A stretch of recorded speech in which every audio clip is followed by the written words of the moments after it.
Hola guys! We are finally done with Macbeth. Well, the tragedy of Macbeth, but now we are going to read a story that has to do with Macbeth, but it's cute, it's fun. Much more fun than Macbeth for a lot of you. It is the Macbeth murder mystery, and it is on page 301 of collections. I am going to read it out loud with you like I used to do in class, so you can listen or you can read along while I read it, or you can just turn me off in like 2 minutes after I'm done talking about what I'm going to talk about, and then you can read it on your own. It's up to you. But what I'm going to ask you to stay on for is just a little discussion of what this story is and what an English murder mystery is. So you know that Macbeth itself, the actual Macbeth, is a tragedy, a Shakespearean tragedy. It has a tragic hero that has its downfall, really tragic events.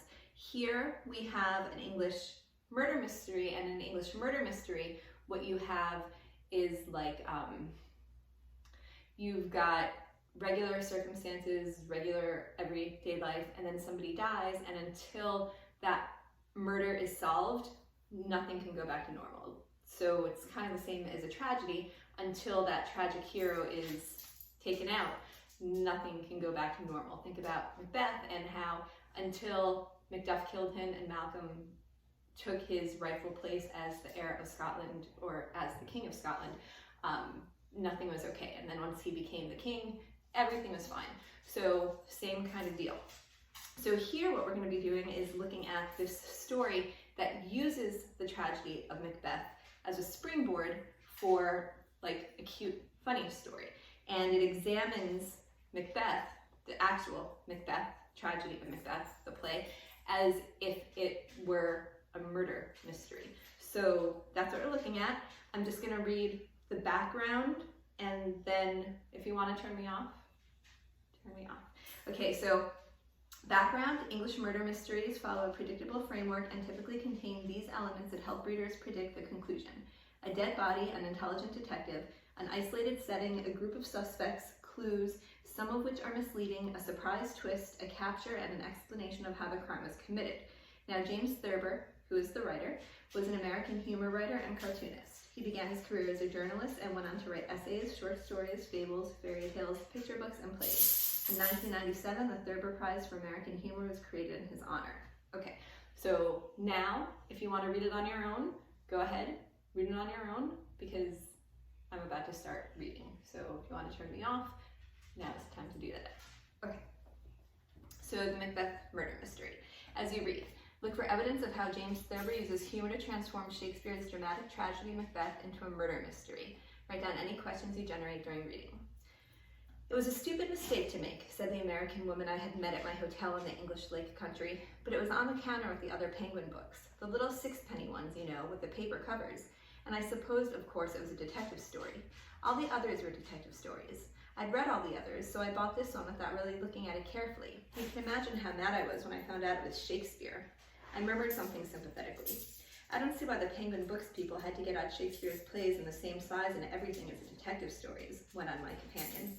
I think they have different colored jackets, I said. Well, I didn't notice that, she said. Anyway, I got real comfy in bed that night and all ready to read a good mystery story, and here I had the tragedy of Macbeth, a book for high school students. Like Ivanhoe, or Lorna Doone, I said. Exactly, said the American lady. And I was just crazy for a good Agatha Christie or something. Hercule Poirot is my favorite detective. Is he the rabbity one, I asked. Oh no, said my crime fiction expert. He's the Belgian one. You're thinking of Mr. Pinkerton, the one that helps Inspector Bull. He's good too. Over her second cup of tea, my companion began to tell the plot of a detective story that had fooled her completely. It seemed it was the old family doctor all the time. But I cut in on her. Tell me, I said. Did you read Macbeth? I had to read it, she said. There wasn't a scrap of anything else to read in the whole room. Did you like it, I asked. No, I did not, she said decisively. In the first place, I don't think for a moment that Macbeth did it. I looked at her blankly. Did what? I asked. I don't think for a moment that he killed the king, she said.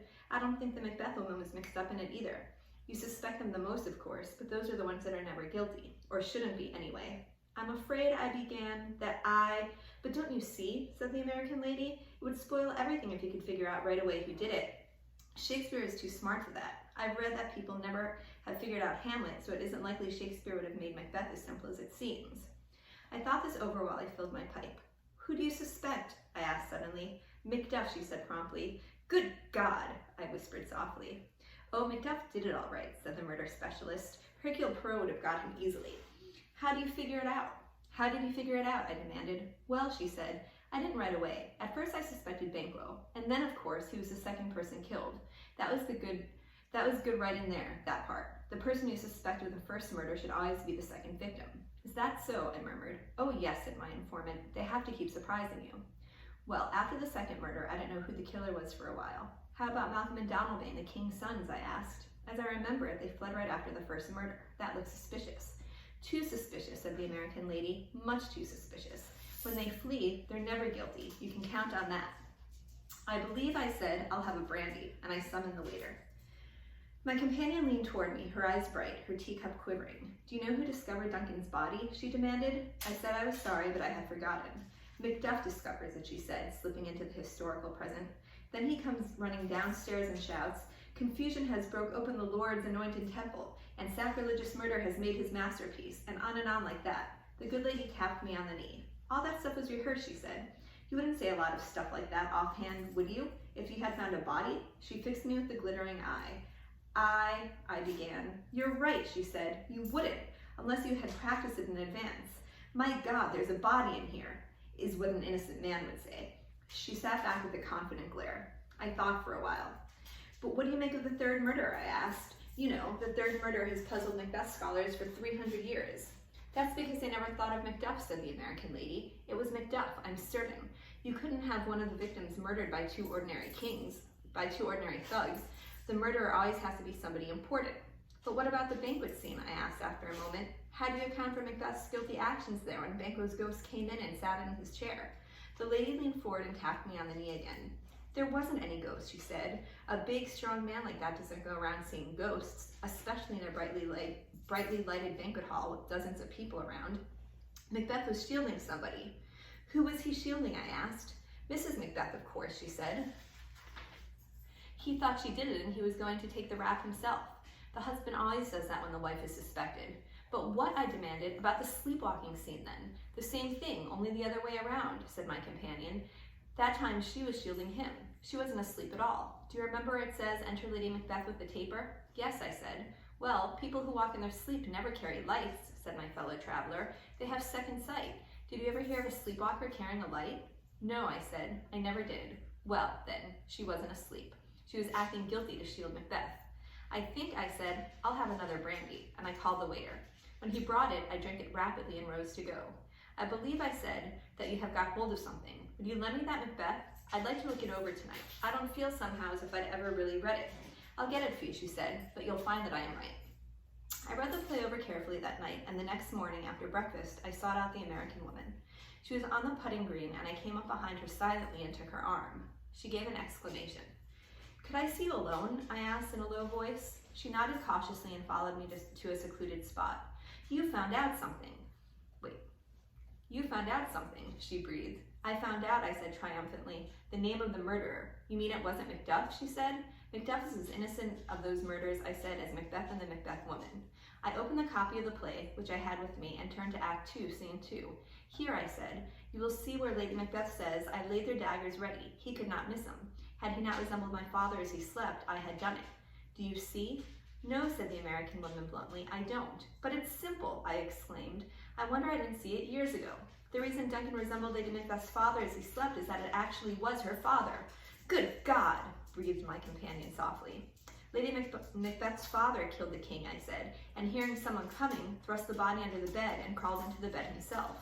But, said the lady, you can't have a murderer who only appears in the story once. You can't have that. I know that, I said, and I turned to Act 2, Scene 4. It says here, enter Ross with an old man.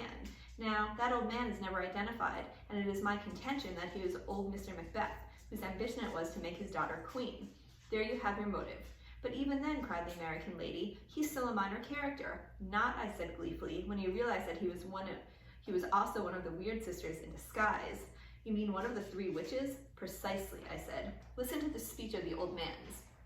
On Tuesday last, a falcon towering in her pride of place was by a mousing owl hawked at and killed. Who does that sound like?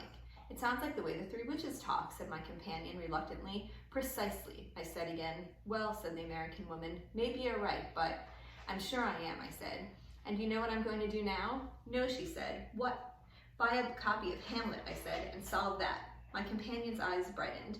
Then she said, you don't think Hamlet did it? I am, I said, absolutely positive he did. But who, she demanded, do you suspect? I looked at her cryptically. Everybody, I said, and disappeared into a small grove of trees as silently as I had come. Okay, so that was the Macbeth murder mystery, and yeah, we're done. I will post stuff to go along with it, and bye.